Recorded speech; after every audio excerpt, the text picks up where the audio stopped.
नमस्ते दोस्तों, स्वागत है आपका गोल्डी ऑडियो बुक्स में। बिना किसी देरी के शुरू करते हैं आज की रोमांचक और रहस्यमयी कहानी, द इम्पॉसिबल मर्डर पार्ट 2। मेरे पास आना कैसे सूझ गया आपको? पुलिस, फॉरेंसिक और तांत्रिकों से निराश होने के बाद मैंने ऑनलाइन डिटेक्टिव सर्च करना शुरू किया तो दो नाम सबसे ऊपर और सबसे ज्यादा रेटिंग वाले दिखाई दिए, जिनमें से एक तुम थे, जबकि दूसरी द पांच मैन जैसे अजीबोगरीब नाम वाली फर्म है। गूगल की माने तो इंडिया की टॉप 5 डिटेक्टिव एजेंसियों में वह सबसे ऊपर है। उनके पास जाने का ख्याल नहीं आया। गई थी, फिर उनकी फीस बहुत ज्यादा है, इतनी ज्यादा कि मैं नहीं पे कर सकती। और भैया की मौत के बाद ईशान या आभास को वैसा कुछ करने में कोई इंटरेस्ट नहीं है। मैंने जिक्र छेड़ा भी था तो अंजना बीच में बोल पड़ी। कहने लगी, हम लोग 2 वजन एक साथ नहीं उठा सकते। सुनकर मैं इतनी दुखी हुई कि वहां से उठकर चली गई। 2 वजन? दूसरे से कहीं उसका इशारा आपकी तरफ तो नहीं था? और किसकी तरफ रहा होगा? कहकर उसने गहरी सांस खींची। भैया जिंदा थे तो दोनों बहुओं की मजाल नहीं होती थी कि कभी मुझसे एक शब्द भी गलत बोल जाएं। लेकिन अब तो मैं सब में ऊपर बोझ ही हूँ। आपके पास भी डिटेक्टिव पर खर्च करने के लिए पैसे कहाँ से आएंगे? भैया मुझे हर महीने खर्च के लिए 20,000 रुपए दिया करते थे, जबकि मेरा खर्चा तो कुछ था ही नहीं। बड़ी हद पूजा पाठ की सामग्रियों का इंतजाम करना होता था, जो 1,000 रुपए में महीने भर के लिए हो जाया करता था। बाकी पैसे मेरे अकाउंट में मौजूद हैं, जिनमें से तुम्हारी फीस भरने के बाद जो कुछ भी मेरे पास बचेगा उसे लेकर हरिद्वार निकल जाऊंगी और बाकी जिंदगी वहीं गंगा तट पर काट दूंगी। क्योंकि भैया के घर के लिए तो अब मैं पूरी तरह अवांछित ही हूँ, जिसे नौकर तक वहां नहीं देखना चाहते, सिवाय लवण्या के जो मेरा बहुत ख्याल रखती है। जबकि इस वक्त आपको अपने भाई के हत्यारे की खोज में पैसे खर्च करने के बजाय बचाकर रखना चाहिए, क्योंकि माफी के साथ कहता हूँ, आपके आगे पीछे कोई नहीं है। नहीं है जानती हूँ, मगर भैया के कातिल का पता लगे बिना मेरे मन को चैन नहीं मिलने वाला, या यही पता लग जाए कि उनका कत्ल नहीं हुआ था, वह किसी अजीबोगरीब बीमारी के शिकार बन गए थे। ज्यादा यकीन आपका किस बात पर है? बीमारी वाली बात पर। हालांकि पुलिस उससे इनकार करती है, मगर मुझे यही लगता है कि वह कोई नई किस्म की बीमारी थी, जिसके बारे में अभी कोई नहीं जानता, डॉक्टर तक नहीं। जब बीमारी वाली बात पर आपको इतना यकीन है तो फिर उसे ही सच क्यों मान लेती? नहीं मान सकती, चैन नहीं मिल रहा मेरे मन को। मैडम, मेरी आपको अभी भी यही सलाह है कि पैसों को बचाकर रखिए। जैन साहब की मौत का राज आज नहीं तो कल पुलिस जान ही लेगी। फिर आपकी उम्र भी इतनी नहीं है कि जाकर गंगा तट पर बैठ जाएं। कहना आसान होता है, मगर जब आप वहां रहना शुरू करेंगी तो रोज नई 47925.jpg मुसीबतों का शिकार बनेंगी। इसलिए क्योंकि खूबसूरत हैं, 40 से ज्यादा की नहीं लगती। ऐसी औरत के लिए दुनिया की कोई भी जगह सेफ नहीं होती। मैं 47 की हूं, तो भी फर्क नहीं पड़ता, क्योंकि बूढ़ी नहीं हो गई हैं आप। इसलिए अपने भविष्य की सोचिए। जो घटित हो चुका है उसे भूल जाइए, इसी में आपकी भलाई है। तुम अपने सभी क्लाइंट्स को ऐसे ही भगा देते हो यहां से? नहीं, क्योंकि क्लाइंट्स को भगा दूंगा तो भूखे मर जाऊंगा, मगर आपको भगाने की कोशिश बराबर कर रहा हूं, इस उम्मीद के साथ कि वहां से निकलकर किसी दूसरे पीढ़ी के पास नहीं पहुंच जाएंगी। वरना तो मेरे इतना ज्ञान वयारने का कोई फायदा ही नहीं होगा। उल्टा अपनी फीस का नुकसान जरूर कर लूंगा, जो कि केस लेने की स्थिति में आप मुझे देने वाली हैं। तो बात को ये सोचकर खत्म करो विक्रांत कि मैं बहुत सोच समझकर आई हूँ। तुम केस लेने से इनकार करोगे तो मैं पक्का किसी दूसरे डिटेक्टिव के पास पहुंच जाऊंगी। चलिए वही सही, मैं गहरी सांस लेता हुआ बोला। जब आप मान ही नहीं रही हैं, तो मैं क्या कर सकता हूं, इसलिए अब मुद्दे की बात करते हैं। ये बताइए कि बिसरा रिपोर्ट से पुलिस के हाथ क्या लगा? मेरे ख्याल से तो कुछ भी नहीं, लेकिन हमारी नॉलेज में जो बात आई है वह ये थी कि पेट फटने से आधा या बड़ी हद 1 मिनट पहले उनके शरीर के तमाम वाइटल ऑर्गन्स काम करना बंद कर चुके थे, जो उनकी मौत का कारण बना था। मतलब उनका पेट उनकी मौत के बाद फटा या फाड़ा गया था, ना कि मौत की वजह पेट का फट जाना था। इसका क्या मतलब हुआ? क्या पता क्या हुआ? जब पुलिस और साइंटिस्ट के ही पल्ले कुछ नहीं पड़ रहा, तो उस बारे में मैं भला कैसे बता सकती हूँ। अच्छा, थोड़ी देर के लिए मान लीजिए कि जैन साहब का कत्ल ही किया गया था, तो उस स्थिति में किसी की तरफ शक जाता है? आपका? अमित और आरुषि की तरफ जाता है, मगर उसकी वजह सिर्फ इतनी है कि भैया की डेड बॉडी बरामद होने से पहले उन दोनों ने बेहोशी का नाटक किया था। आपको क्या पता कि वह नाटक ही था? और क्या रहा होगा? बाद में अमित और आरुषि का ब्लड सैंपल भी तो लिया गया था, जिसमें कुछ भी पता नहीं लगा। ये तक नहीं पता पाए डॉक्टर की आरुषि बेहोश क्यों हो गई थी। इसीलिए मेरा शक बार बार उनकी तरफ जा रहा है। मतलब कोई तो राज है उनकी उस नौटंकी का, जो किसी के पल्ले नहीं पड़ रहा। और कोई जिस पर आपको शक हो? ईशान पर। वह भला अपने पिता की हत्या क्यों करेगा? नहीं करेगा। लेकिन दरवाजा टूटने के बाद जिस तरह से वह आभास के वीडियो बनाने पर ऐतराज जता रहा था, बार बार जता रहा था, उससे ये लगता है कि किसी कारण से वह फौरन कमरे में दाखिल हो जाना चाहता था। उसकी वजह बाप की मौत भी तो रही हो सकती है। हाँ, रही हो सकती है, मगर तुमने शक जताने की बात कही थी, इसलिए मेरे दिल में जो था बता दिया। ऐसा ही और कोई? अमर भैया का सच में कत्ल ही हुआ था, और वैसा घर के किसी सदस्य ने नहीं किया था। तो वह काम आकाश भैया का भी रहा हो सकता है। हासिल क्या हुआ होगा उन्हें? पता नहीं। हो सकता है इसी बात का बदला ले लिया हो कि क्यों बड़े भैया उसकी मर्जी के खिलाफ मुझे अपने घर में रखे हुए थे। लेकिन किसी पर भी शक करने की कोई पुख्ता वजह नहीं है। मेरे पास इंसान जब किसी की मौत को लेकर तड़प रहा होता है तो उसका दिमाग 1000 जगह घूमता है। वह कई संभावनाओं पर गौर करता है, अटकलें लगाता है। समझो पिछले 1 महीने से मैं भी यही कर रही हूँ। Very well said madam. लेकिन केस लेने से पहले मैं आपको एक बात क्लियर कर दूं कि कातिल का पता तब तक नहीं लग पाएगा जब तक कत्ल हुआ नहीं साबित हो जाता। मतलब ये वक्तसाऊ काम है, जो कि आपको मुझे देना ही पड़ेगा। कितना? कोई लिमिट मुकर्रर नहीं की जा सकती।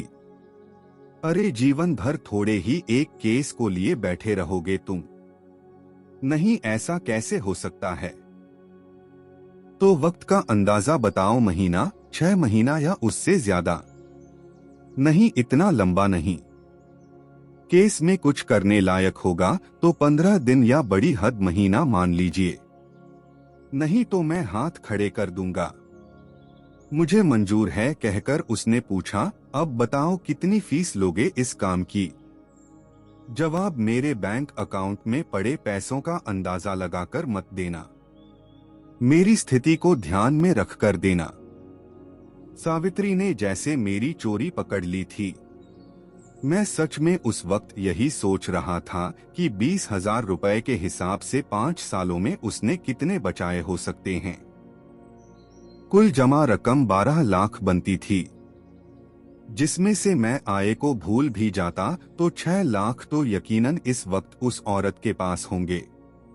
मगर सोचना और बात होती है, मांग कर बैठना जुदा बात। और जिस तरह की स्थिति में वह औरत मुझे दिखाई दे रही थी, उसमें उसके अकाउंट में जमा पैसों के हिसाब से फीस चार्ज करना मुझे हरगिज भी गवार नहीं हो सकता था।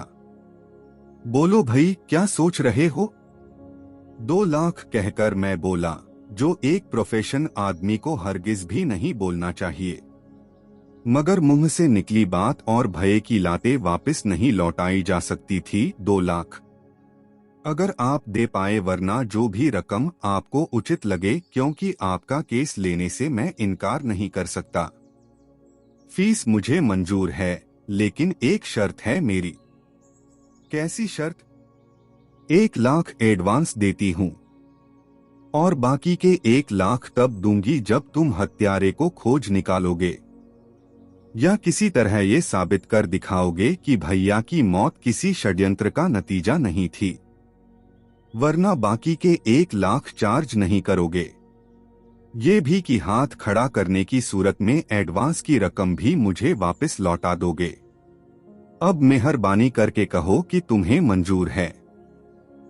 पहली बात ज्यों की त्यों मंजूर है मैडम, बल्कि आप शर्त ना भी रखती तो मैंने वही करना था, मगर दूसरी में थोड़ा सा संशोधन करना चाहता हूं।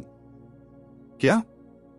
मैं केस में हाथ पांव मारना शुरू करूंगा तो उसी हिसाब से खर्चे भी होने शुरू हो जाएंगे।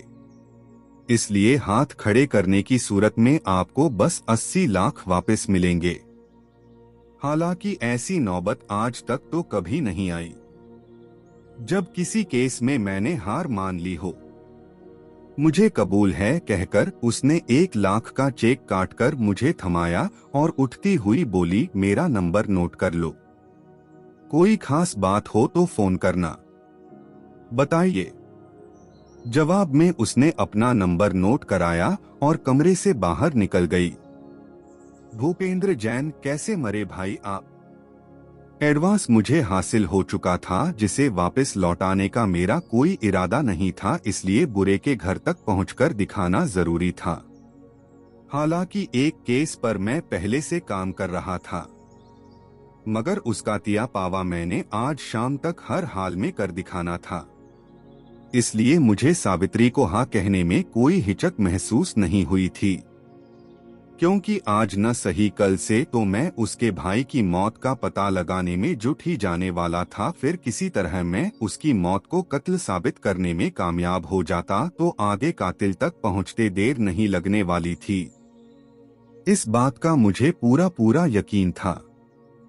शुक्रवार 02 फरवरी 10 बजे मैंने कालकाजी थाने में फोन करके सब इंस्पेक्टर आदित्य अहिरवाल का नंबर हासिल किया, जो बिना कोई सवाल किए मुझे बता दिया गया। फिर मैंने उसका नंबर लगाया और बड़ी मुश्किल से जैन के केस पर 10 मिनट बात करने के लिए तैयार कर पाया। वे हिंट तक दे दिया कि अगर वह चाहे तो मैं उसकी सेवा पानी करने को भी तैयार था।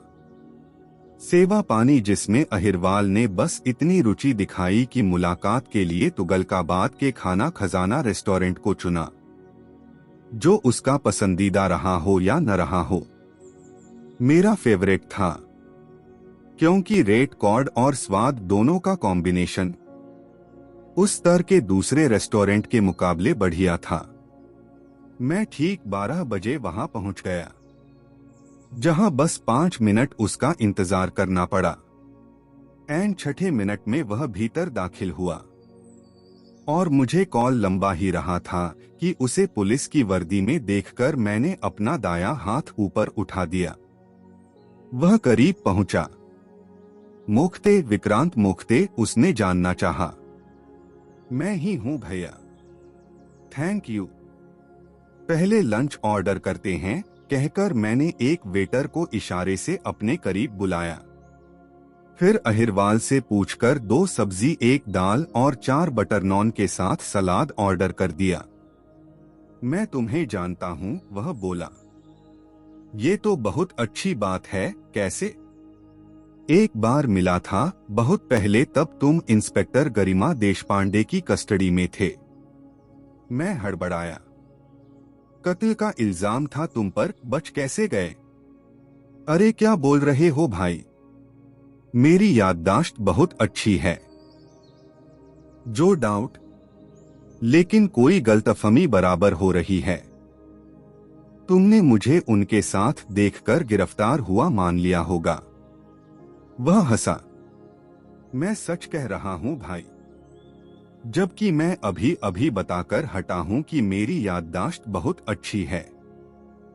एक बार किसी को ढंग से देख लूं तो बंदा मुझे ताजिंदगी याद रहता है। मगर आज जरूर किसी गलतफहमी के शिकार हो रहे हो। नहीं, क्योंकि मैं अरेस्ट करने वाली टीम का हिस्सा था। ये भी याद है कि गिरफ्तारी के बाद तुम्हें पुलिस हेडक्वार्टर ले जाया गया था, या कि थानों, और जहां तक मुझे याद पड़ता है वे साल 2020 की बात है। मैं तब भी कालकाजी थाने में ही हुआ करता था। वे लोग तुम्हें लेकर चले गए तो मेरा काम खत्म हो गया था, इसलिए नहीं जानता कि बाद में क्या हुआ था। हाँ, इतना यकीन है कि सजा नहीं हुई होगी, वरना इस वक्त यहाँ मेरे सामने नहीं बैठे होते। जबकि मुझे उसकी सूरत जरा भी जानी पहचानी नहीं लग रही थी। Yes yes, what yes yes. अब मुझे ये भी याद आ गया कि कत्ल किसका किया था तुमने? किसका? अतुल जोशी का मर्डर इन लॉकडाउन, रिमेंबर? हाँ याद आया, मैं बुरा सा मुंह बनाकर बोला। बच कैसे गए, जबकि मर्डर वेपन तुम्हारे पोजीशन से बरामद हुआ था? लंबी कहानी है अहिरवाल साहब, जिसे सुनने सुनाने में बस ही जाया होगा तुम्हारा। ठीक है, फिर मुद्दे की बात करता हूँ, और वह बात यह है कि भूपेंद्र जैन के केस में करने को कुछ नहीं रखा। इस बात में भले ही कोई शक नहीं है कि उसकी मौत बेहद रहस्यमय परिस्थितियों में हुई थी, मगर सच यही है कि पुलिस और फॉरेंसिक दोनों सिर पटक पटक कर थक गए और हाथ कुछ नहीं लगा।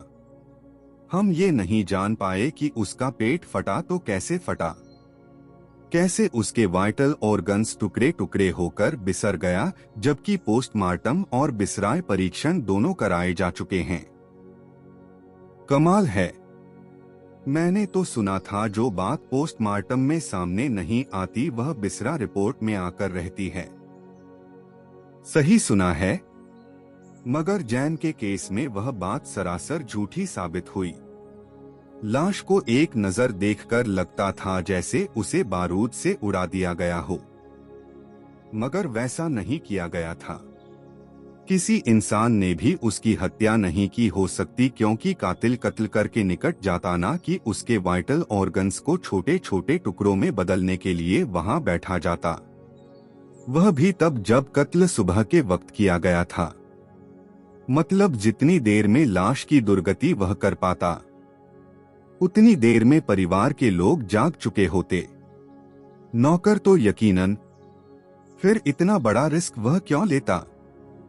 क्या पता हत्यारे को मरने वाले से बहुत ज्यादा नफरत रही हो सकता है, मगर उसे खुद के बारे में भी तो सोचना था।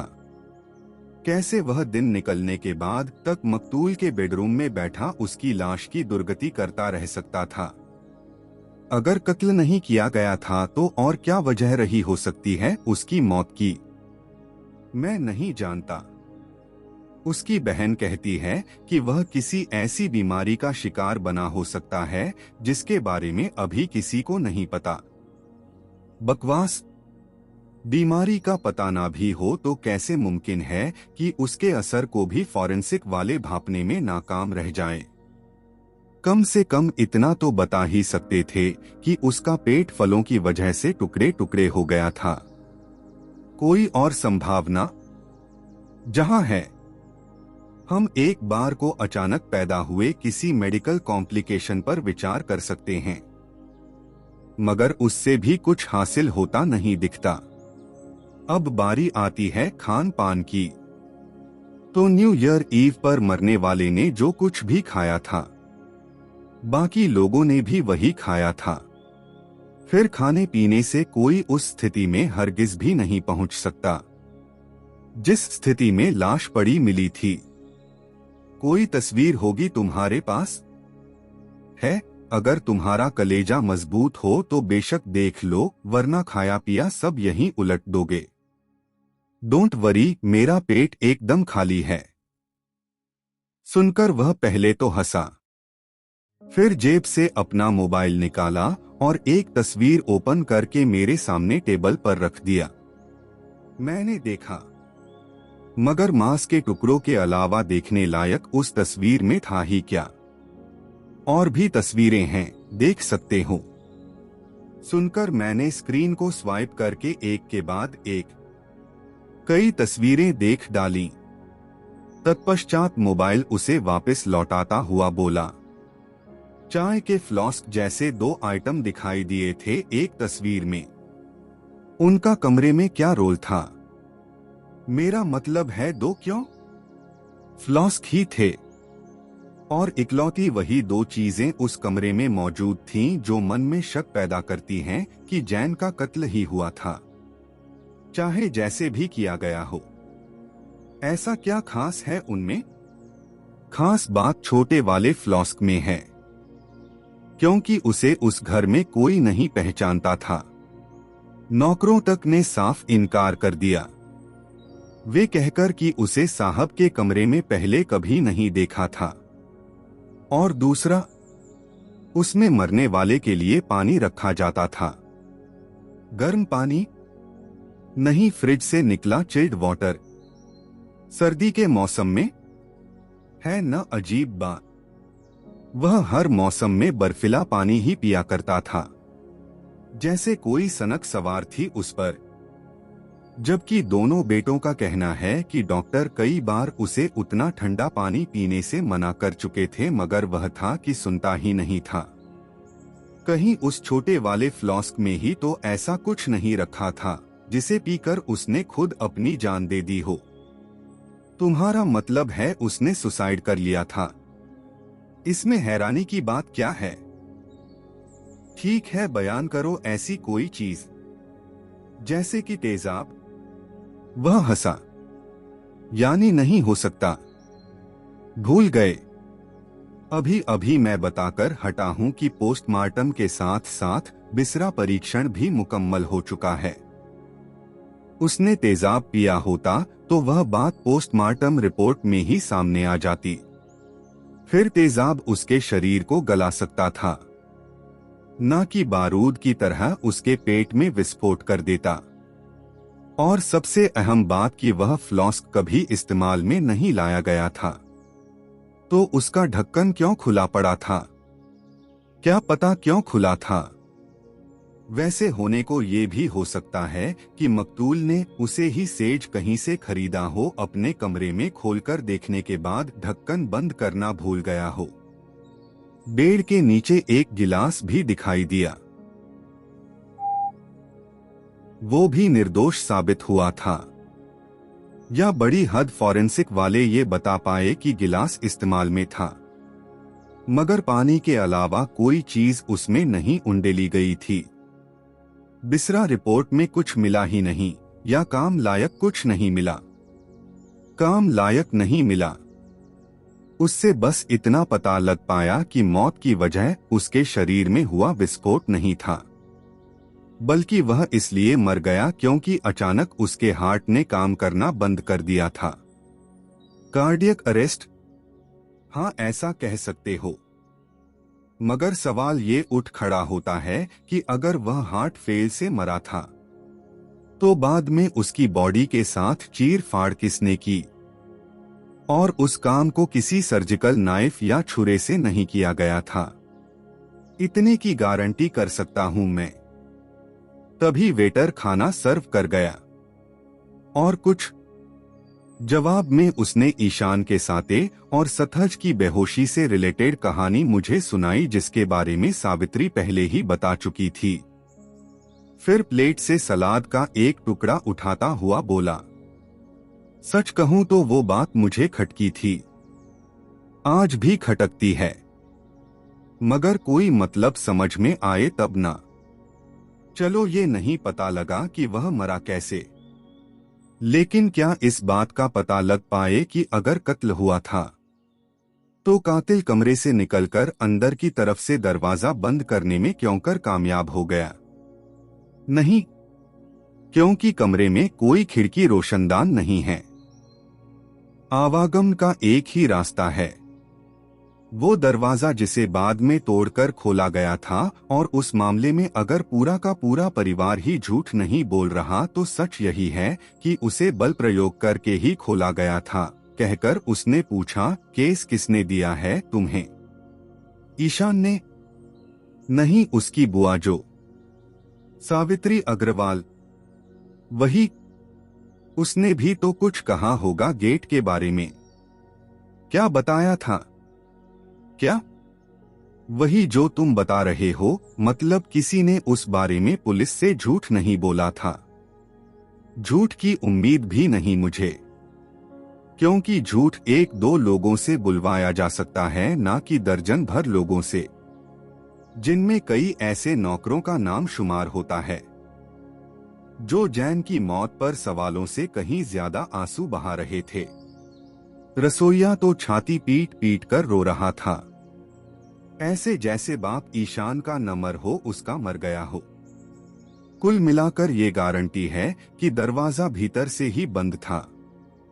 हाँ भाई, फिर तो कत्ल के वांसेज वैसे ही हिल हो जाते हैं, बेझक हो जाते हैं।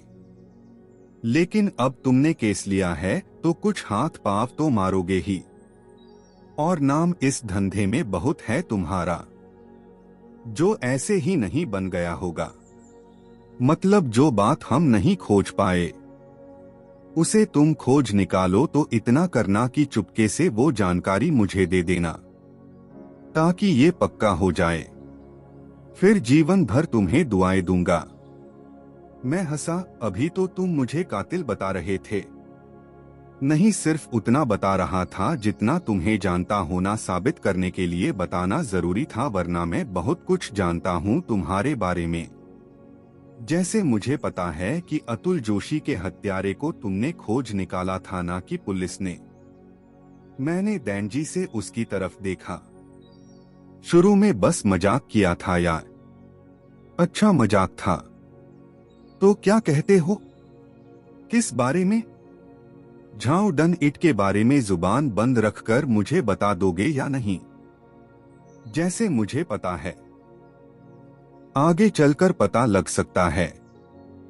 यकीन जानो दोस्त, तुम्हारा उतना बता देना मेरी रुकी हुई प्रमोशन के लिए संजीवनी साबित होगा। फिर मैं अगर तुम्हारी हेल्प से एसआई से इंस्पेक्टर बन गया तो कत्ल को क्या तुम्हारा कोई काम करने से मना कर दूंगा? उम्मीद तो नहीं है। मैं नहीं करूंगा, प्रॉमिस। अच्छी बात है, लेकिन तुम्हें ये क्यों लगता है कि जिस मामले में पुलिस चूक गई, फॉरेंसिक वाले चूक गए, उसमें मैं कोई लीड हासिल कर ही लूंगा? पता नहीं क्यों लगता है, लेकिन लग बराबर रहा है। तभी इस वक्त तुम्हारे सामने यहाँ बैठा हूँ, ताकि तुम्हारी जानकारियों में इजाफा करने के लिए वह काम तो मैं तुम्हें थाने बुलाकर भी कर सकता था, क्योंकि जिस वक्त तुमने मुझे कॉल किया था मैं खाली बैठा हुआ था। ठीक है? क्या ठीक है? मुझे अगर पता लग गया कि भूपेंद्र जैन कैसे मरा तो क्लाइंट को बताने के बाद मैं तुम्हें खबर कर दूंगा।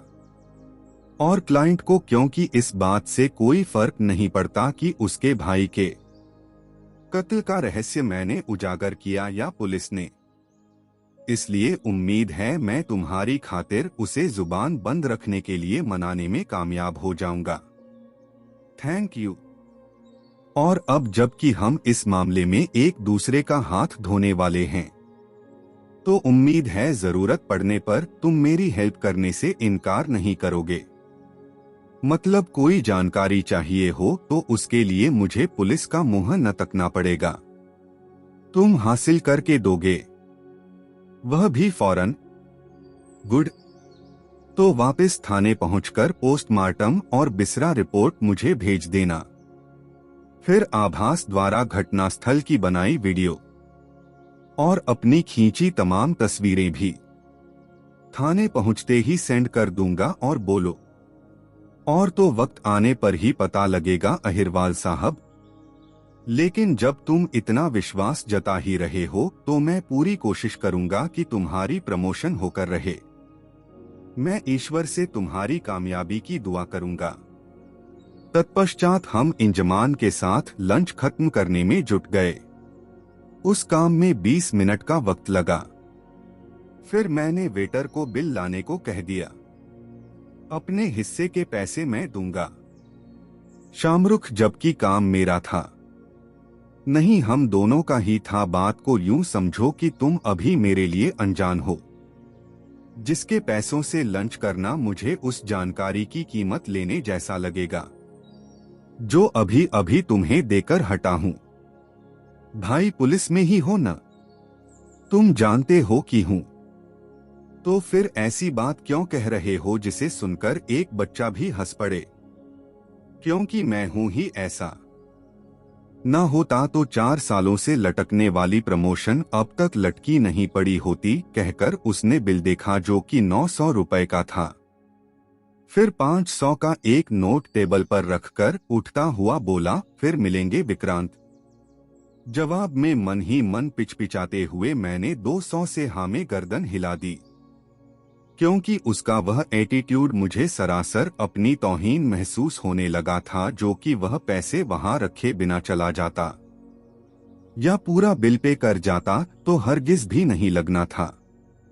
भूपेंद्र जैन के घर से 20 मीटर की दूरी पर अपनी बलेनो में बैठकी गॉर्निज्म कर चुका था, मगर अभी तक ना तो कोई वहां से बाहर निकलता था, ना ही बाहर का कोई शख्स वहां पहुंचकर अंदर दाखिल हुआ था। मैंने तीसरी बार सिगरेट सुलगाया और कार में लगे म्यूजिक सिस्टम पर यूट्यूब के जरिए अपना फेवरेट सॉन्ग कैसा रास्ता कैसी मंजिल, कौन है तेरे आने, तू किसके पीछे भागे, जिसे मैं पढ़ते भी सैकड़ों बार सुन चुका था, प्ले कर दिया। साहबान, सिगरेट कोई ऐसी चीज नहीं है जो आपकी पर्सनालिटी में इजाफा करती हो, ना ही उससे आपका दिमाग पहले से बेहतर हो सकता है। उल्टा मुझको वक्त के साथ वह आपकी याददाश्त कमजोर करता चला जाता है।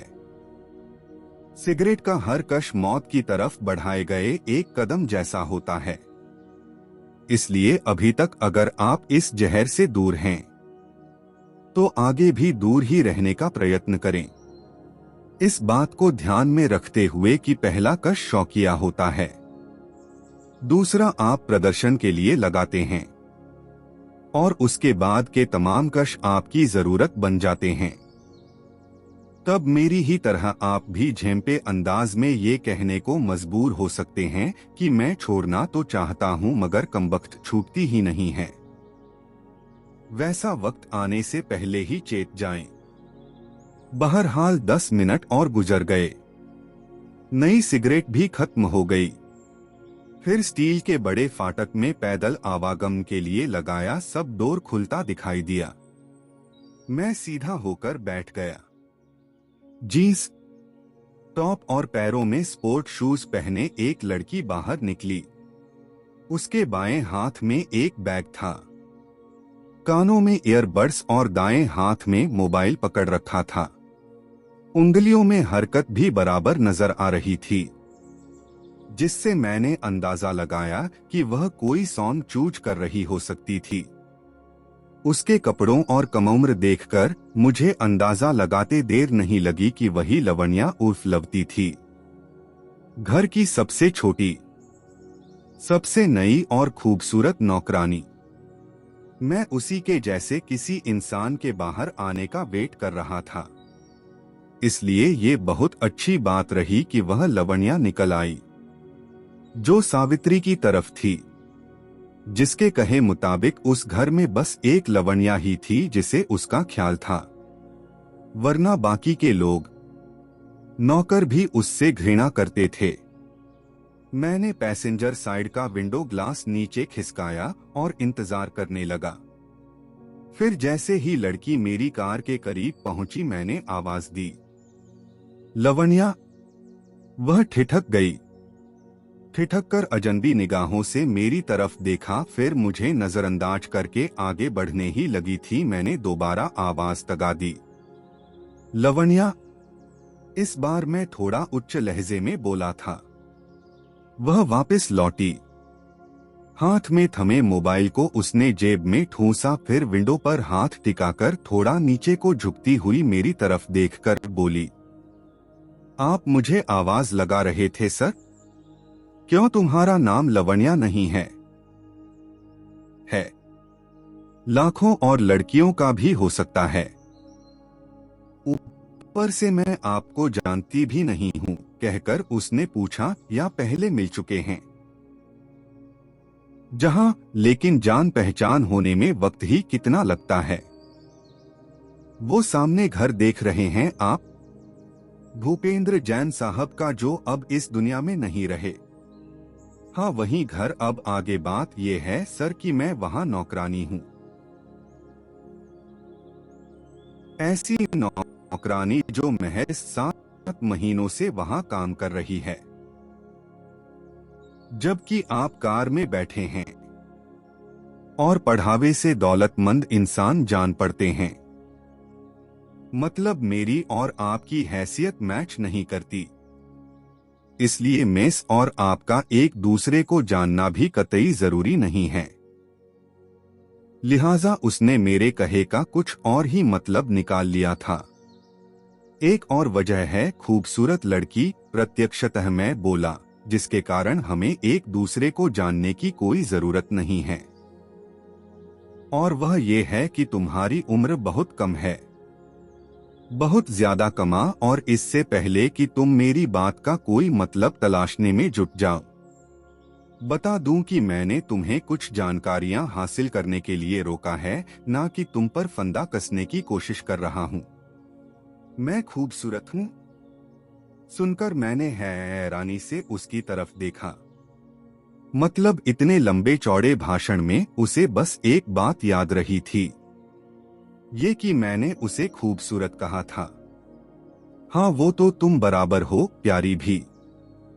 Thank you. क्या चाहते हैं? भूपेंद्र जैन की मौत के संदर्भ में 2-4 सवाल करने हैं। आप पुलिस हैं? जहां प्राइवेट डिटेक्टिव हूं। मिस्टर विक्रांत गोखते, उसने हैरानी से पूछा। हाँ, नाम कैसे जाना? सावित्री मैडम ने बताया था। ये भी कि बड़े साहब के कातिल का पता लगाने के लिए उन्होंने आपकी मोटी फीस भरी है। तब मुझे नहीं मालूम था कि प्राइवेट डिटेक्टिव सच में होते हैं। अब मालूम पड़ गया। अगर आप सच बोल रहे हैं, मैडम ने भी सच बोला था, तो हाँ, मालूम पड़ गया। वरना कल रात से पहले तो मैं इसे बस फिल्मी बातें ही समझती आई थी। चलो, अच्छा है जो तुम्हें मालूम पड़ गया। बताइए, क्या बात करना चाहते हैं? वैसे मुझे नहीं लगता कि मैं ऐसा कुछ बता सकती हूँ जो सावित्री मैडम ने पहले ही आपको न बता दिया हो। मैं बस 5 मिनट लूंगा। लड़की यानी अपना वक्त बर्बाद करना चाहते हैं? जिसकी मैंने फीस हासिल की है, इसलिए परवाह नहीं। सुनकर उसने पैसेंजर डोर खोला और भीतर बैठ गई। Thank you. मैं मार्केट जा रही हूँ, इसलिए अपनी बात जल्दी कीजिए। हर वक्त यूं ही हवाई घोड़े पर सवार रहती हो या बस अभी हो? अजनबियों के साथ मैं कंफर्ट फील नहीं करती मिस्टर गोखते। ओह ठीक है, मैं सीधा मुद्दे पर आता हूँ। वही अच्छा होगा। 31 दिसंबर की शाम से 1 तारीख की सुबह लाश बरामद होने तक जो कुछ देखा, सुना या किया सब बयान कर डालो। कोई मामूली सी बात भी जो तुम्हारी नॉलेज में हो, जैसे कि कोई वॉशरूम गया था, नहाने गया था, छूटनी नहीं चाहिए। समझी नहीं? हाँ समझ गई। क्या? यही कि आपके पास वक्त की सब में कोई कमी नहीं है। अरे मुंह से ही तो बताना है लड़की। मैं लिखित में थोड़े ही मांग रहा हूं जिसमें वक्त जाया होगा। कोशिश करोगी तो बड़ी हद मिनट भर में सारा किस्सा सुना डालोगी। ठीक है सुजिए कहकर उसने बताना शुरू किया। 31 दिसंबर को रात 9 बजे तक आभास साहब को छोड़कर घर का हर सदस्य घर में ही था। यहाँ तक कि नौकरों में से भी कोई किसी काम से उस वक्त बाहर नहीं था। बाद में 10 बजे के करीब रविंद्र कौशिक साहब अपनी वाइफ और 2 बच्चों के साथ यहाँ पहुँचे, जिन्हें खुद बड़े साहब ने रिसीव किया और ड्राइंग रूम में उनके साथ बैठकर बातें करने लगे। फिर थोड़ी देर बाद अमिश भार्गव साहब भी आ गए और ईशान सर उनके साथ बिजी हो गए, जबकि हम लोग पहले से ही पार्टी की तैयारियों में जुटे हुए थे। आभास कहाँ था? मोदी जी कहाँ होंगे इस वक्त? यानी तुम्हें नहीं मालूम? ठीक समझे। फिर मालिक लोग क्या नौकरानी को बताकर जाएंगे कि कहाँ जा रहे हैं? आगे बढ़ो। आभास जहां भी था अकेले था या बीवी बच्चे के साथ कहीं गया था? अकेले गए थे। वापस कब लौटा? शायद 10 बजे। उसके बाद की बात बाद में, अभी उससे पहले की सुन लीजिए। ठीक है बोलो। मैंने मेहमानों को चाय नाश्ता परोसा, फिर बाकी लोगों की तरह काम में जुट गई। त्रिपाठी जी सबके लिए खाना तैयार कर रहे थे और मैं किचन में उनकी हेल्प कर रही थी। इसी तरह बाकी के नौकर भी अलग अलग कामों में व्यस्त थे। एक ब्यूटिशियन भी बुलाई गई थी जो उस दौरान अंजना, गणिका और आरुषि मैडम को सजाने संवारने में लगी थी। इस तरह देखते ही देखते 10:30 बज गया। तब त्रिपाठी जी ने मुझसे कहा कि जाकर थोड़ी देर रेस्ट कर लूं, क्योंकि आगे पूरी रात आराम नसीब नहीं होने वाला था। सुनकर मैं हॉल से होती हुई बाहर निकलती हो चुकी थी, लेकिन गेट के करीब ही थी और उस वक्त वह अपनी गाड़ी की डिक्की खोले 47937.jpg खड़े थे। क्या कर रहे थे पता नहीं, लेकिन थोड़ी देर बाद उन्होंने डिक्की बंद की और कार को अंदर लाकर ईशान साहब की गाड़ी के बगल में खड़ा कर दिया। उसके बाद वह भीतर चले गए और मैं अपने कमरे में जाकर बिस्तर पर लेट गई। फिर क्या हुआ? थकी हुई तो मैं थी ही, इसलिए जल्दी ही आंख लग गई और दोबारा जब उठी तो पाया कि त्रिपाठी जी मुझे आवाज लगा रहे थे। उसके बाद मैंने उठकर मुंह धोया और उनके साथ हॉल में चली गई। तब तक 11:30 बज चुके थे। मेहमान ड्रिंक डिनर में व्यस्त थे, जिसमें घर के लोग उनका साथ दे रहे थे और गेट पर खड़े गार्ड को छोड़कर हर कोई उस वक्त हॉल में मौजूद था। 12 बजे एक खूब बड़ा केक काटा गया, शैंपेन की बोतल खोली गई। फिर घर की औरतें डांस करने में व्यस्त हो गईं। उस दौरान बड़े साहब कहाँ थे? वहीं थे और अपने दोस्त रविंद्र कौशिक साहब के साथ ड्रिंक कर रहे थे। अमिश भार्गव, वह ईशान साहब के साथ बैठे थे, क्योंकि दोनों दोस्त हैं। आगे सब लोग ज्यों के त्यों रात 2 बजे तक वहां बने रहे। फिर कौशिक साहब और अमिश भार्गव अपनी अपनी फैमिली के साथ वहां से निकल गए। पार्टी फिर भी चलती रही, नाच गाना बदस्तूर जारी रहा। तभी मेरा खास ध्यान इस बात की तरफ गया कि आरुषि मैडम वहां नहीं थीं। जल्दी ही उसकी खबर अमित साहब को भी लग गई। तब उन्होंने अपनी वाइफ को कॉल लगाया, जो पिक नहीं की गई। किसी को बताकर नहीं गई थी कि पार्टी छोड़कर कहाँ जा रही हैं? नहीं। ओके, आगे बताओ। अमित साहब ने मुझसे कहा कि मैं आरुषि मैडम को देखकर अब उन्हें डर था कि वह नशे में कहीं गिर पड़ न गई हों, क्योंकि आमतौर पर ड्रिंक नहीं करती थीं, और करती थीं तो उनकी हालत अक्सर बद ही हो जाया करती थी। जबकि पार्टी में तब वह 2 पैक चढ़ा चुकी थीं। तो तुम आरुषि की खोज में जुट गईं। जहां फिर मैं और मेरे साथ साथ बाकी के नौकर उस वक्त खाना खा रहे थे। अमित साहब की बात सुनकर मैं उठने ही लगी थी कि ईशान सर ने मुझे ये कहकर रोक दिया कि आरुषि को वह खुद देख आएंगे। फिर सबसे पहले उन्होंने कंपाउंड में झांका, उसके बाद गेस्ट रूम में। दोनों जगहों पर वह नहीं दिखी तो ईशान साहब सीढ़ियों चढ़ गए। वापस कब लौटे? लौटने से पहले उन्होंने अमित साहब को कॉल करके छत पर बुलाया, जिसके थोड़ी देर बाद मैंने देखा कि वह दोनों आरुषि मैडम को दाएं बाएं से थामे नीचे लिए आ रहे थे। ईशान के वहां से जाने और अमित को फोन करने के बीच का वक्फा कितना रहा होगा? ये वक्फा क्या होता है? मेरा मतलब है वहां से जाने के कितनी देर बाद ईशान ने फोन करके अमित को छत पर आने के लिए कहा था? 20 मिनट बाद। अंदाजे से बता रही हो? जहां भार्गव साहब 2:25 पर वहां से गए थे और उसके 5 मिनट बाद ही ईशान साहब आरुषि मैडम को तलाशते हुए सीढ़ियों चढ़ गए, जबकि अमित साहब को कॉल उन्होंने 2:50 पर किया था। उस दौरान कोई और आरुषि को खोजने नहीं गया। क्यों जाता? वह कोई जंगल में थोड़े थीं, जो पूरा परिवार उनको खोजने में जुट जाता। फिर ये भी तो देखिए कि यहाँ नाच गाना चल रहा था, लोग नशे में धुत भी बराबर थे। ऊपर से ईशान साहब जब उन्हें खोजने चले ही गए थे तो किसी को क्या पड़ी थी कि वह अलग से आरुषि मैडम को ढूंढने की कोशिश करता। 20 मिनट का वक्फा बहुत होता है लवण्या। हाँ होता है, लेकिन उस तरफ शायद ही किसी का ध्यान गया हो। ये कैसे पता लगा कि ईशान छत पर ही गया था? तुमने देखा था उसे जाते हुए? अमित साहब को देखा था। सीढ़ियों क्योंकि ड्राइंग रूम में ही हैं और यूं बनी हैं कि नीचे से ऊपर तक साफ देखा जा सकता है, इसलिए वहां पहुंचते अमित साहब मुझे दिखाई दे गए।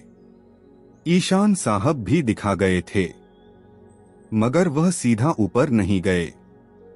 पहले फर्स्ट फ्लोर पर पहुंचे थे, जिसके बाद मेरा ध्यान उस तरफ से हट गया और उनके नीचे लौटने के बाद क्या हुआ? दोनों ने मैडम को ले जाकर गेस्ट रूम में लिटा दिया। अमित साहब वहीं रुक गए, जबकि ईशान साहब ने फिर से पार्टी ज्वाइन कर ली, जिसमें करने लायक बस 2 ही बातें थीं। नशे में धुत अंजना और गणिका मैडम को पागलों की तरह डांस करते देखना या हाथ में थमे गिलास से घूंट लगाना। तुम्हारे बड़े साहब को ऐसी बातों से ऐतराज नहीं था, नहीं उस रोज नहीं था, वरना तो बड़ा ही सख्त मिजाज पाया था। मजाल क्या जो घर की बहुएं जीन्स तक पहन लें। तुम के तंगबा और ड्रिंक करना तो दूर की बात थी, मगर न्यू ईयर ईव के लिए उनसे पहले ही परमिशन ले ली गई थी। लेकिन महफिल का मजा वह खुद भी लूट रहे थे, बहुओं का डांस देखते हुए, ड्रिंक करते हुए। नहीं, उस तरफ हर वक्त उनकी पीठ ही रही थी। डांसिंग फ्लोर गेस्ट रूम की तरफ तैयार किया गया था, जबकि साहब उससे ठीक विपरीत दिशा में किचन के पास बैठे थे। खास उसी लिए सोफों को खिसकाकर किचन के करीब पहुंच दिया गया था, जो कि हमेशा हॉल के बीचों बीच हुआ करते हैं। ठीक है, आगे बढ़ो। 47939.jpg। 3 बजे बड़े साहब उठकर अपने कमरे में चले गए और उसके आधा बड़ी हद पौना घंटा बाद पार्टी पूरी तरह खत्म हो गई। मतलब हर कोई अपने अपने कमरों में सोने के लिए चला गया। उसके बाद हम लोगों ने मिलकर ड्राइंग रूम को साफ किया और वहां से निकलकर सर्वेंट क्वार्टर में चले गए।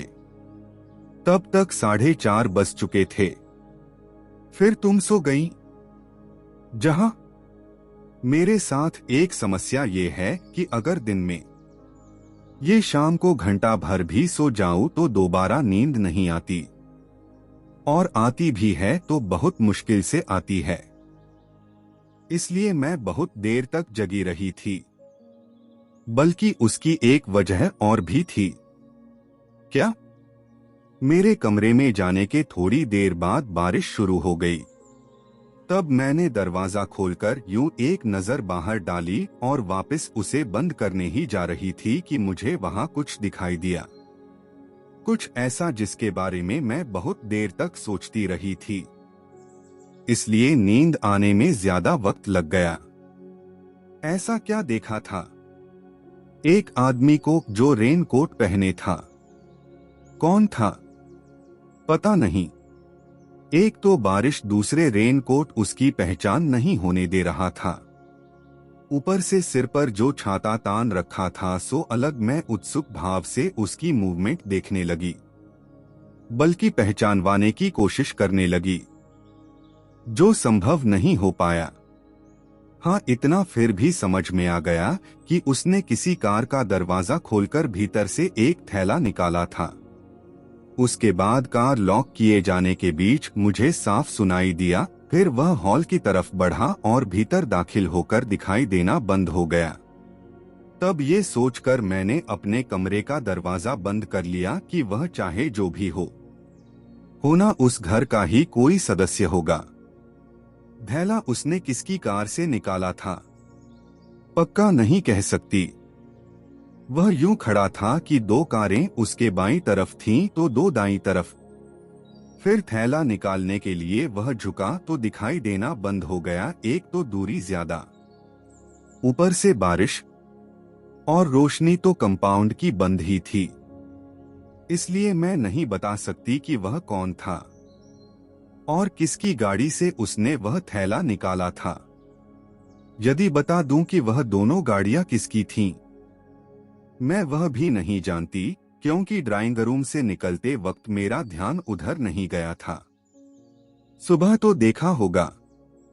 जहां देखा, मैं सोकर उठी तो रात वाली बात दिमाग से उतर चुकी थी, और बाद में ड्राइवर ने गाड़ियों को इधर उधर करके नौकरों के हवाले कर दिया था, जो उसे धो पोंछ कर चमकाने में जुटे हुए थे। ड्राइवर कितने हैं घर में? बस एक महेश चंद, जो बड़े साहब की गाड़ी चलाता था, अब 24 घंटे घर में रहता है ताकि दोनों बहुओं को कहीं आना जाना हो तो उसे साथ ले जा सके। क्योंकि ईशान और आभास साहब अपनी गाड़ी खुद ड्राइव करना पसंद करते हैं। और 1 तारीख को क्या हुआ था? जवाब में उसने वही सब कुछ सुनाया जो सावित्री बड़े ही विस्तार के साथ मुझे बता चुकी थी। कोई एक बात भी ऐसी नहीं थी जो मेरी जानकारी में इजाफा कर पाती।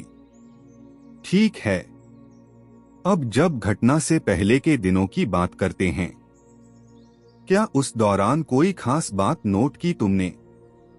कुछ भी जिनकी तरफ तुम्हारा ध्यान चला गया हो, जो घर में रोज रोज होने वाला वाकया न रहा हो? 2 बातें याद आ रही हैं। बताओ प्लीज। एक वकील साहब घर आए थे। कब?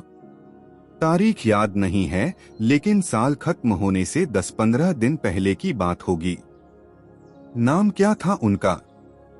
मैं नहीं जानती। जिक्र की कोई खास वजह नहीं है, लेकिन उससे पहले मैंने किसी वकील को घर आते कभी नहीं देखा, इसलिए जिक्र कर रही हूं। और दूसरी बात क्या थी? 20 दिसंबर की शाम बड़े साहब ने दोनों बेटों को अपने कमरे में बुलाया, जिसके थोड़ी देर बाद अंदर से जोर जोर की आवाजें आने लगीं, जैसे उनके बीच किसी बात को लेकर तगड़ी बहस चल रही हो। कुछ सुनाई नहीं दिया। नहीं, क्योंकि मैं उस वक्त हॉल में थी, बाकी के नौकर भी वहीं थे। जगह जैसा कुछ लग रहा था।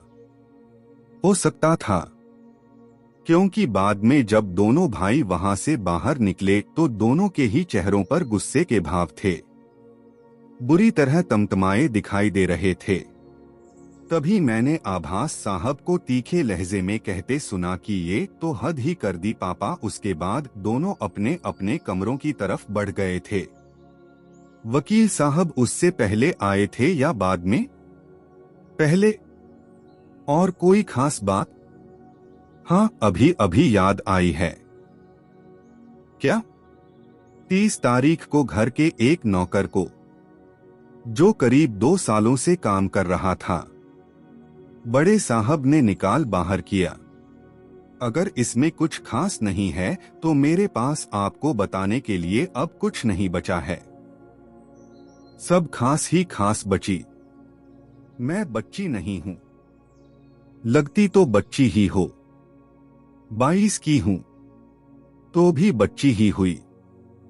जहां क्योंकि मैं सेक्स कर चुकी हूं। मैंने हैरानी से उसकी तरफ देखा, फिर बोला, सेक्स करने से कोई बड़ा नहीं बन जाता, बल्कि कई बार तो बिना सोचे समझे भी कर मुझको हैं लोग। 2 बार एबॉर्शन कराने से तो बन जाता ना, या वह भी नहीं? सुनकर मैं भौचक्का रह गया। बोलिए, जवाब दीजिए। यानी खुद को बड़ा साबित करके ही मानोगी? हाँ, क्योंकि बच्ची कहलाना मुझे पसंद नहीं है। ठीक है, तुम कहती हो तो माने लेता हूँ कि बड़ी हो गई हो। Thank you. और इससे पहले कि आप मेरे किसी अफेयर की तलाश में जुटें या उसे साहब के कत्ल से जोड़कर देखना शुरू कर दें, एक आखिरी और बड़े राज की बात बताती हूँ आपको। क्या? मैं मजाक कर रही थी, कहकर वह जोर से हंसी और दरवाजा खोलकर नीचे उतर गई। अरे नौकर का नाम तो बताकर जा कमबख्त। सौरभ यादव कहकर वह ये जा वो जा हो गई, जबकि मैं ये सोचने में व्यस्त हो गया कि क्या वह सच में मजाक ही कर रही थी। कुछ क्षण उस बात पर विचार करने के बाद मैंने कार को गेट पर ले जाकर रोका और नीचे उतर आया। भीतर तो मुझे जाना ही था, बस अभी तक इंतजार इसलिए कर रहा था क्योंकि जो जानकारी मैं अकेले में की गई पूछताछ से हासिल कर सकता था, वह सबके सामने हरगिज भी नहीं होने वाली थी। अभी लवण्या की ही ले लीजिए। क्या वह अपने मालिकान के सामने बैठकर मुझसे उतना खुल के बात कर सकती थी जितना मेरी कार में बैठकर कर गई थी? मेरा जवाब है नहीं।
गेस्ट रूम में दाखिल होकर मैं हर तरफ फिर गया।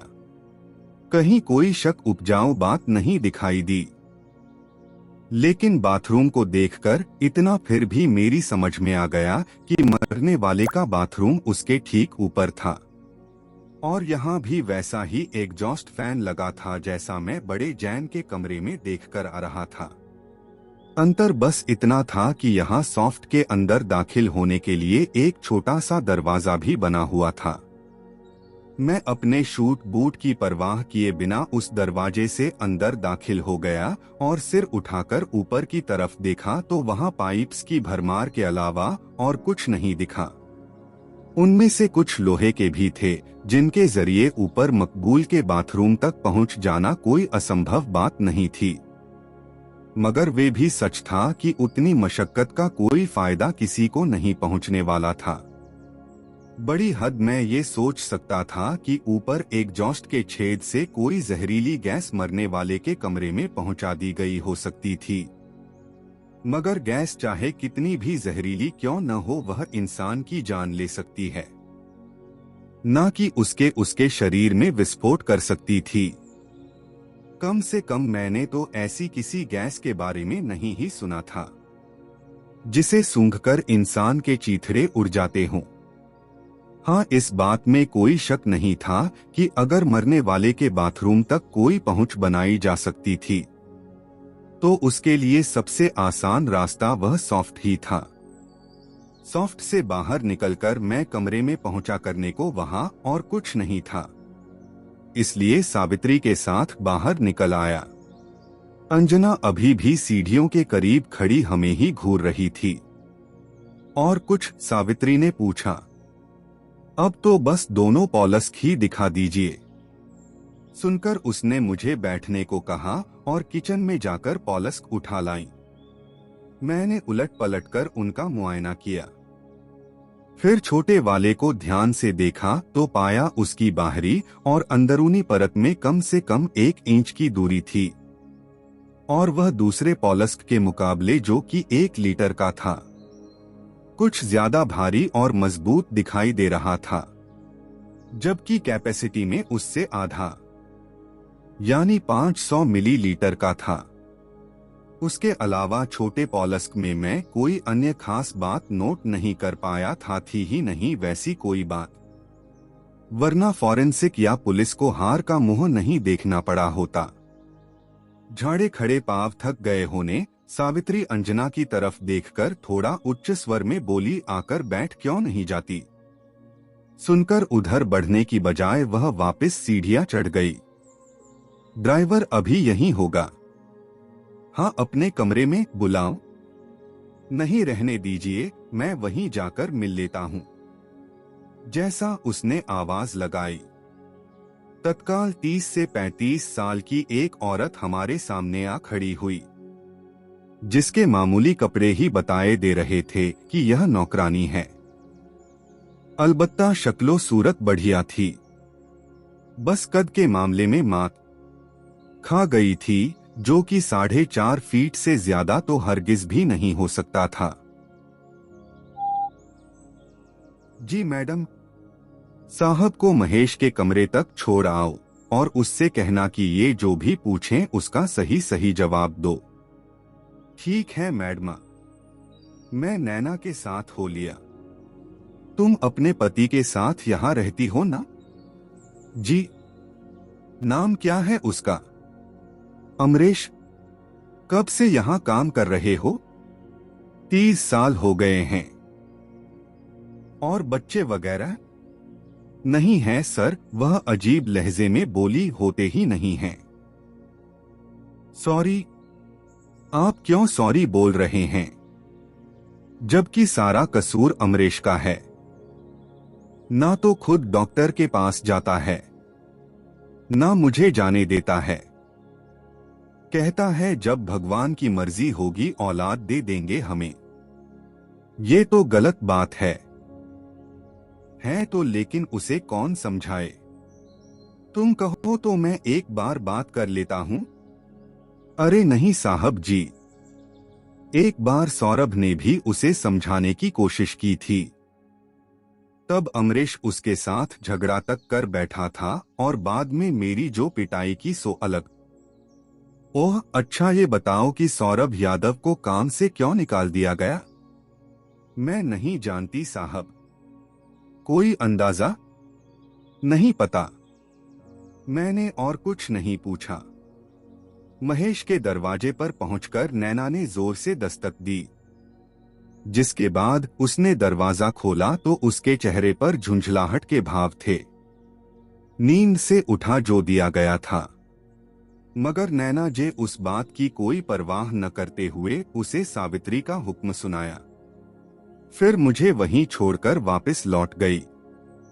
बैठिए साहब, वह बिस्तर की तरफ इशारा करके बोला। Thank you. क्या चाहते हैं? पता नहीं, इसलिए वह सब कुछ बताओ जो तुम जैन साहब के बारे में जानते थे।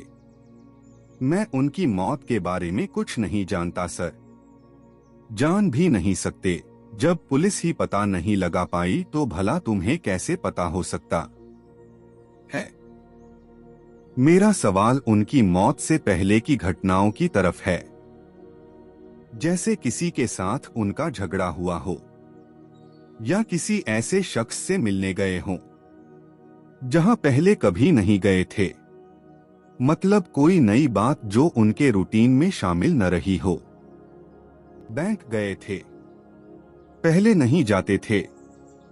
जाते थे, लेकिन जिस दिन की मैं बात कर रहा हूं उस रोज केनरा बैंक गए थे, जबकि उनका और घर के बाकी लोगों का अकाउंट HDFC बैंक में है। कंपनी का अकाउंट भी वही है। कब गए थे? 20 तारीख को। रुके कितनी देर वहां? आधा घंटा से ज्यादा। किस लिए गए थे? पता नहीं साहब। और वह बैंक है कहाँ? गोविंदपुरी के गुरुद्वारे के पास। ऐसे ही कहीं और भी गए हो? नहीं, दूसरी कोई जगह याद नहीं आ रही मुझे। आदमी कैसे थे? ठीक थे। कभी कभार डांट लगा देते थे, मगर ख्याल भी उतना ही रखते थे, इसलिए कभी शिकायत नहीं हुई मुझे। बल्कि किसी और को भी शायद ही रही हो। किसी के साथ कभी कोई झगड़ा वगैरह नहीं हुआ, घर, ऑफिस या सड़क पर कहीं भी? ना, ऐसा कुछ नहीं हुआ था। बाहर ना सही घर में ही अनबन हो गई हो? नहीं, परिवार में साहब का बड़ा खौफ था। क्या मजाल जो उनके सामने कोई ऊंची आवाज में बात भी कर लेता। मौत कैसे हुई उनकी, कोई अंदाजा? उस बारे में सोचना मेरा काम थोड़े ही है साहब जी। जहां है, लेकिन कुछ न कुछ हर किसी के दिमाग में चल रहा होता है, इसलिए तुमने भी जरूर सोचा होगा उस बारे में। हाँ, दिमाग तो बहुत खपाया था सर। कुछ समझ में आया? हाँ आया। क्या? मैं उत्सुक स्वर में बोला। मेरे ख्याल से तो साहब ने उस रोज पार्टी में कुछ ऐसा खा लिया था जिसके कारण उनके पेट में एसिडिटी हो गई और वह इतनी ज्यादा बढ़ती चली गई कि पेट फाड़कर बाहर निकल गई, है ना? सच पूछिए तो मुझे वही लगता है साहब। ये क्यों नहीं हो सकता कि किसी ने होशियारी से उनका कत्ल कर दिया हो? अगर वैसा कुछ होता तो क्या अब तक पुलिस की पकड़ाई में नहीं आ गया होता? हाँ, एक बात भी ठीक है, कहकर मैंने नया सवाल किया। उनकी मौत से कुछ रोज पहले एक वकील साहब यहाँ आए थे। तुम्हें कुछ पता है उस बारे में? हाँ आए थे, मगर क्यों आए थे वो मैं नहीं जानता। इतना तो जानते होगे कि वह वकील कौन था? दुर्गेश चौटाला। मुकाम कहाँ होता है उसका? नेहरू प्लेस की तरफ जाती सड़क पर जब आप सीआर पार्क की तरफ टर्न लेंगे तो थोड़ा आगे जाने के बाद बाईं तरफ को एक नर्सिंग होम आएगा, जिससे अगली बिल्डिंग में चौटाला साहब का ऑफिस है। फर्स्ट फ्लोर पर वहां उनके अलावा 3-4 वकील और बैठते हैं। नाम क्या है उस ऑफिस का? नहीं जानता। लेकिन वहां पहुंचकर तलाश लेना मामूली बात होगी। मोबाइल नंबर नहीं जानते ना, ऑनलाइन सर्च मार लीजिए, क्या पता दिखाई दे जाए। ओके, मैं देख लूंगा। अब ये बताओ कि सौरभ यादव को क्यों निकाल दिया गया काम से? नहीं जानता, बल्कि यहाँ हर कोई हैरान था, क्योंकि महाराज के बाद साहब सबसे ज्यादा उसी को पसंद करते थे। ऐसे में उसे नौकरी से निकाल बाहर करना किसी की समझ में नहीं आया। उम्र क्या होगी यादव की? 30-35 साल का होगा। और मिजाज कैसा था? बहुत बढ़िया, हर वक्त हंसता रहता था। कोई डांट भी देता तो हंसता ही रहता था, मतलब उस पर किसी बात का कोई असर नहीं होता था। डांट पड़ती थी वो तो सबको पड़ती ही रहती थी। जैन साहब से? हाँ, आप पुलिस वाले ही हैं सर। तुम्हें क्या लगता है? पता नहीं, तो समझ लो पुलिस के जैसा ही हूं।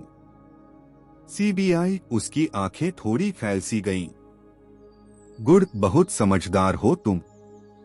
यानी सावित्री मैडम से कोई लेना देना नहीं है आपका? नहीं भाई, मैंने जानबूझकर झूठ बोला, मगर तुम क्यों पूछ रहे हो? होता तो आपके आखिरी सवाल का जवाब नहीं देता मैं। कौन से सवाल का? यही कि नौकरों को डांट किससे खानी पड़ती थी? सावित्री मैडम से। हाँ, डांट तो साहब भी थे, मगर ज्यादा भुगतनी। उसका स्वर कुछ धीमे पड़ गया। सावित्री मैडम दिखाती थीं। उनका गुस्सा वैसे तो हर किसी पर गाहे बगाहे फूटता ही रहता था, मगर यादव से कुछ खास ही सुंदक थी। उन्हें इसलिए हमें लगता है कि मैडम ने ही साहब के कान भरकर यादव को निकाल बाहर करवाया था। बावजूद इसके कि घर में सबसे पहले यादव उन्हीं का हुक्म बजाता था। वह आवाज लगा दे तो चाहे कितना भी जरूरी काम क्यों न कर रहा हो, छोड़कर उनके सामने जा खड़ा होता था, क्योंकि जानता था कि मैडम को उससे सुंदक थी। इसलिए जरा सी कोताही हुई नहीं कि उसकी नौकरी गई, है न? जी हाँ, यही बात थी। उसका कोई पता ठिकाना नहीं जानता, लेकिन मोबाइल नंबर है मेरे पास, वही बता दो कहकर मैंने उसका नंबर अपनी पॉकेट डायरी में नोट कर लिया। फिर बोला, अच्छा एक पल को मान लो कि तुम्हारे साहब के पेट में गैस नहीं बनी थी, बल्कि किसी नामालूम तरीके से उनका कत्ल कर दिया था, तो वह काम किसका रहा हो सकता है? क्या पता साहब। अरे मैं तुम्हारा अंदाजा ही तो पूछ रहा हूँ। फायदा तो उनकी मौत से दोनों बेटों को ही हुआ साहब जी। उसका स्वर फिर से धीमा पड़ गया। फिर घर की बहुएं तो जैसे दुआ कर रही थीं कि साहब दुनिया से निकल जाएं। यानी कत्ल हुआ है तो कातिल कोई भी हो सकता है। बहुओं को क्या प्रॉब्लम थी? साहब का सख्त रवैया पसंद नहीं आता था, अपनी आजादी में खलल दिखाई देता था। फिर साहब भी तो अति कर देते थे।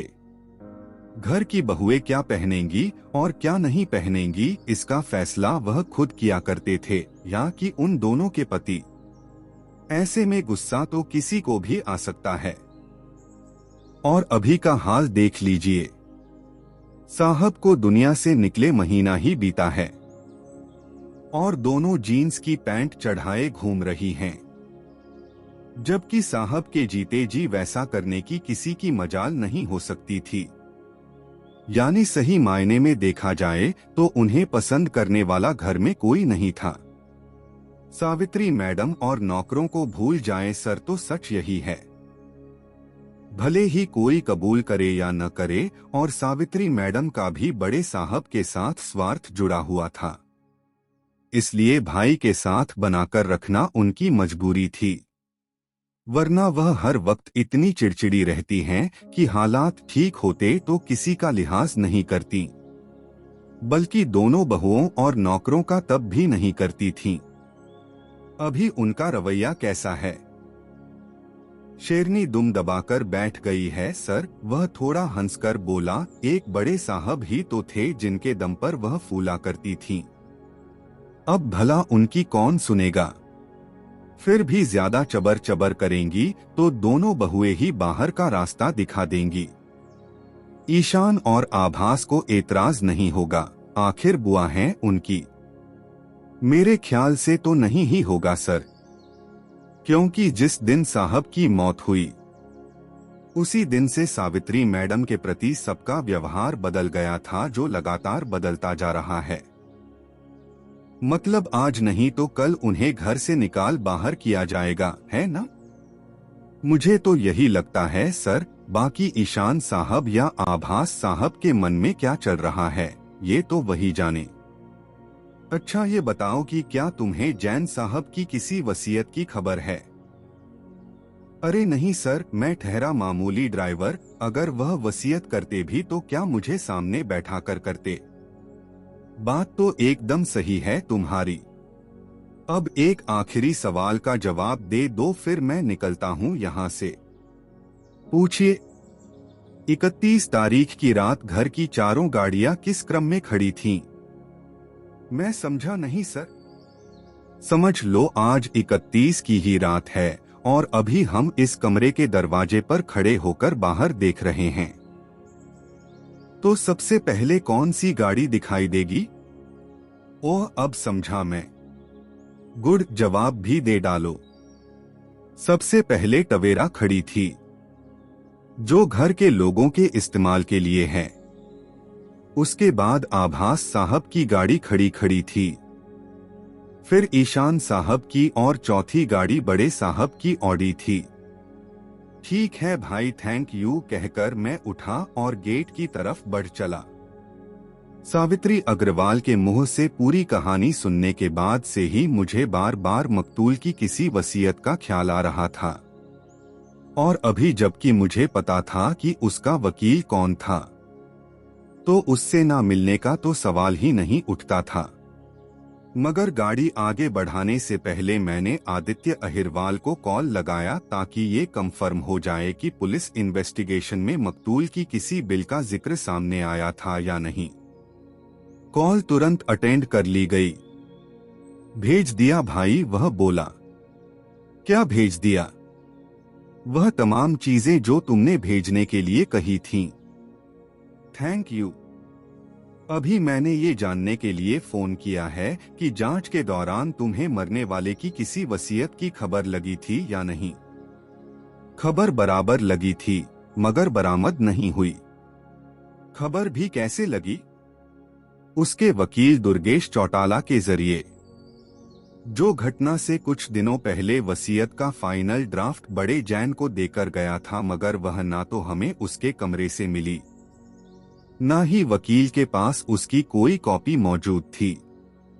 ड्राफ्ट ही तो था, जिसकी कोई कॉपी वकील के पास मिल भी जाती तो उससे क्या हासिल हो जाता? ये पता लग जाता कि उसके प्रावधान क्या थे। वो तो वकील की जुबानी भी याद रह सकता है, अफसोस की नहीं है। और दूसरी जो बात उसने कही वो तो एकदम हैरान कर देने वाली थी, जिस पर यकीन कर पाना भी मुश्किल था। क्या कहता था? मरने वाले के कहने पर उसने विल की कॉपी अपने ऑफिस कंप्यूटर से डिलीट कर दी थी, इसलिए उसका प्रिंट आउट भी मुहैया नहीं कर सकता था। अजीब बात है। बेशक है, क्योंकि ऐसा कोई नहीं करवाता। एक बार को हम उसकी जुबान खुलवाने की कोशिश भी कर लेते, मगर जब यही पता नहीं लग पाया कि मरने वाले की मौत कैसे हुई थी, तो हम वसीयत में दर्ज बातों को उसके मुंह से सुनकर भी क्या हासिल कर लेते। इसलिए उसके पीछे पड़ने की कोई कोशिश नहीं की गई। यानी वह वसीयत कभी रजिस्टर नहीं कराई गई थी। नहीं कराई गई होती तो उसकी कॉपी हासिल करने में भला हमें कितना वक्त लगना था। फिर तो वकील को ये भी नहीं पता कि वसीयत के फाइनल ड्राफ्ट का मरने वाले ने क्या किया। उसकी बातों पर यकीन करें तो नहीं जानता। वह बस इतना कहता है कि ड्राफ्ट को भूपेंद्र जैन के हवाले करने के बाद उसके आदेश के मुताबिक फाइल अपने कंप्यूटर से उड़ा दी थी या बाद में उड़ाई थी। मतलब जैसे ही समझ में आ जाएगा मैं तुम्हें चिट्ठी लिख दूंगा। वह हंसा, मैं भी हंसा, फिर कॉल डिस्कनेक्ट करके गाड़ी आगे बढ़ा दी। CR पार्क पहुंचकर दुर्गेश चौटाला का ऑफिस तलाश लेना बच्चों का खेल साबित हुआ। फिर ये जानकर मुझे बहुत तसल्ली मिली कि उस वक्त वह ऑफिस में मौजूद था, जबकि होने को कहीं भी हो सकता है। मगर आगे जिस ढंग से वह मेरे साथ पेश आया वह सरासर अप्रत्याशित था। हालांकि मिलने में उसने कोई आनाकानी नहीं की, क्योंकि गलती से मुझे अपना भावी क्लाइंट समझ लिया। मगर जब मैंने उसे अपना परिचय देकर ये बताया कि वहां क्यों आया था, उसका चेहरा सख्त हो उठा और वह पलक झपकने देर में यूं बदल गए कि क्या कोई अभिनेता बदल पाता होगा। देखो, जो तुम जानना चाहते हो वह बड़े ही रूखे लहजे में बोला, उसके बारे में मैं पुलिस को पहले ही बता चुका हूँ। जाकर उनसे बात करो। मेरे गले क्यों पड़ रहे हो?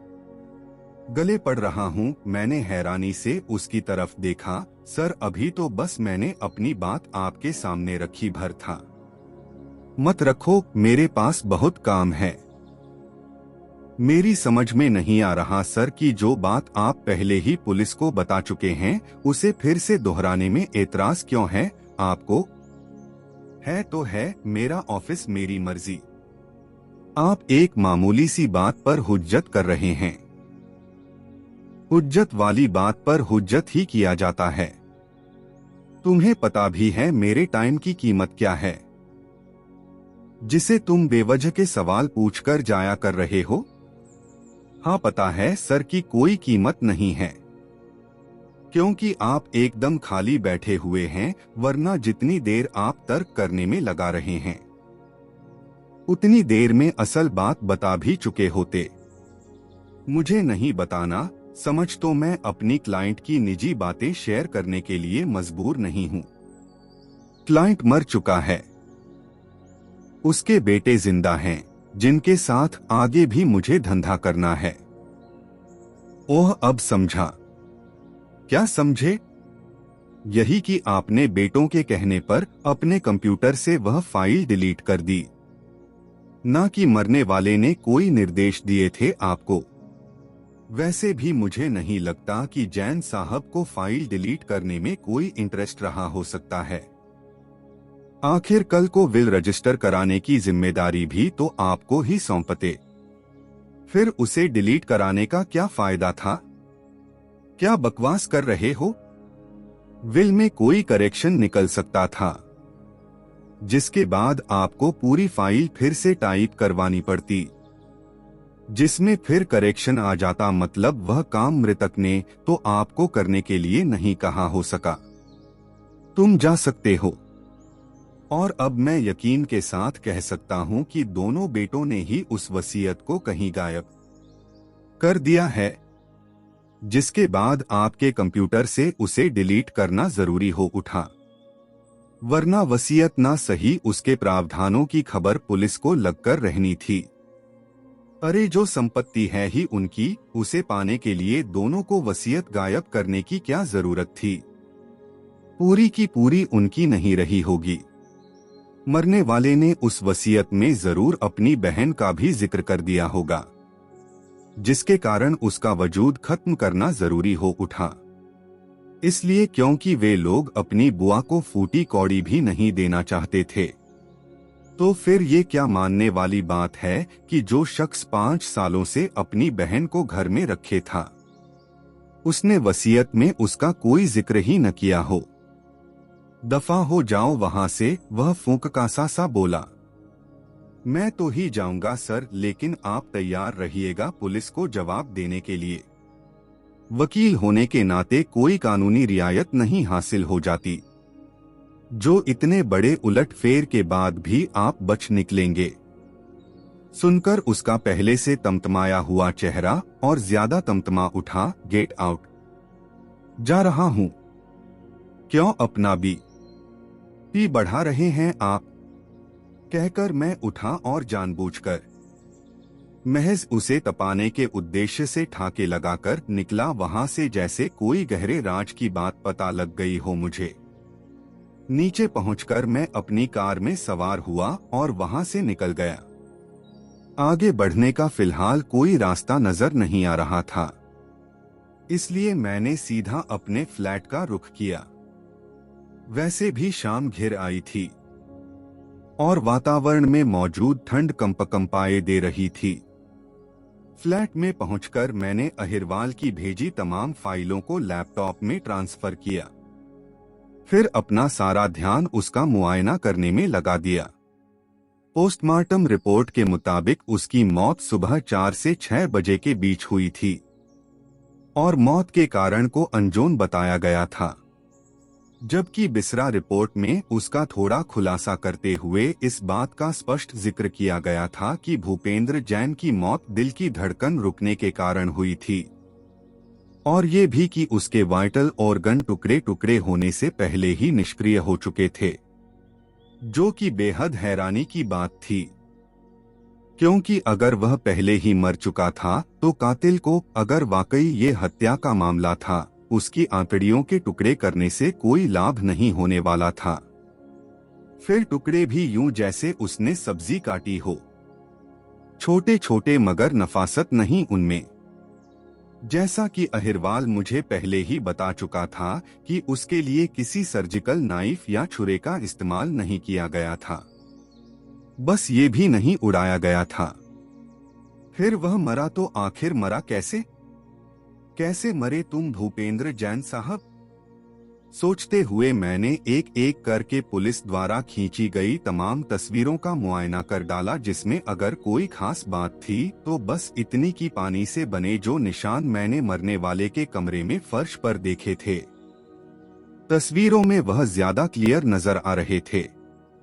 पर जल्दी ही ये बात मेरी समझ में आ गई कि वह जूतों के निशान नहीं थे, जिसका मतलब ये बनता था कि यह मरने वालों के चप्पलों के भी हो सकते थे।